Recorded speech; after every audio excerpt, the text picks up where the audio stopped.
5,000 পথচারীদের বৃষ্টি ও ঠান্ডা পানীয় জলের ব্যবস্থা করবেন 6 নং ওয়ার্ড তৃণমূল কংগ্রেস গত 2 সপ্তাহ থেকে তীব্র দাবদাহে নাজেহাল চলতে সাধারণ মানুষ থেকে আরম্ভ করে বাহন চালক ও যাত্রী তাদেরকে একটু স্বস্তি দিতে পথে নামল তৃণমূলের কর্মী সমর্থক। সে দৃশ্য তৃণমূলের কাউন্সিলর বাহন চালক এবং যাত্রীদের বৃষ্টির সাথে ঠান্ডা পানীয় জল দেওয়ার ব্যবস্থা করা হল নিয়ামতপুর নিউ তৃণমূল কংগ্রেস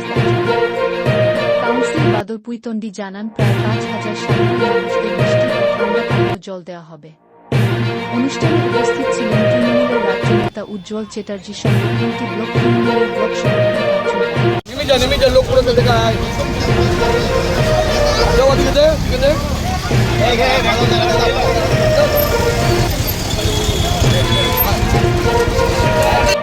তৃণমূল নেতা খোকন সেন,